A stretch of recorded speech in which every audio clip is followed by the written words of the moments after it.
Hi everyone, I wanted to update you with our new bonding tray design. So with our old tray, they covered the entire bracket. We didn't really have a non-stick and we had a lot of tearing issues. And so with our redesign, we leave open the gingival third. We have a non-stick coating now, which makes it so much easier to tear the trays off. And we have also those trays stay intact. So with our old trays, we typically told people to keep the primer just right where the bracket was because primer sticks to the 3D printed trays using indirect bonding.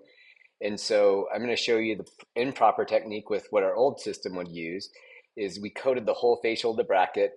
We didn't light cure the primer like we obviously would have with our old technique to try and minimize that sticking.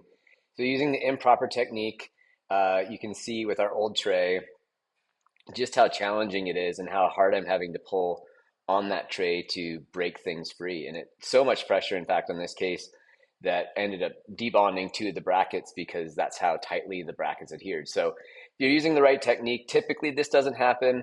What we see is that if you light cure the primer, keep the primer away from the interproximal areas and just kind of confine it to just putting the primer where the bracket's going to go, it really was allowing us to do a pretty good job, even with the old tray, for quite some time. But it was a lot of extra steps, and there was some technique sensitivity to that versus conventional indirect bonding.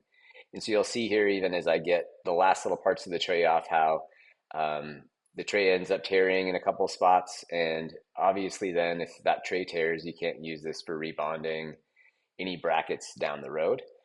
So as you can see this release on the last little bit, just the amount of pressure because I didn't light cure it because I coated the whole surface.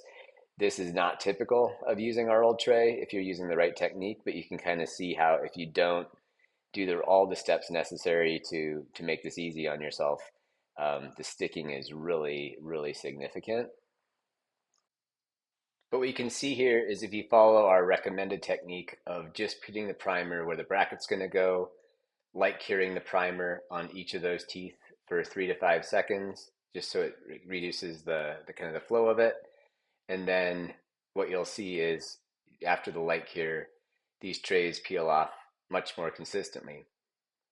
And as we kind of transition from that to our new bonding tray, which again, if you recall, I said instead of having the bracket be completely covered, we have the gingival third, so you can actually do some cleanup of any gingival flash after you seat the trays if you want to. But I did the same improper technique with the new trays as well. We seated the tray, and again, I didn't light cure the primer like we would with the old technique. And just as we finished the light cure process, what you'll notice is I bonded a posterior tray with the new tray material, and we also bonded the anterior tray that we're getting ready to complete here. And what you'll find is just that these come off so much more easily without any real significant amount of force. And so we just roll them from the gingival to the facial, and you can see how the posterior came off. The anterior comes off so easily as well. And so the nonstick is just allowing us to be able to get these brackets off much more easily from the tray. And also, because those trays aren't sticking to the teeth, they don't tear.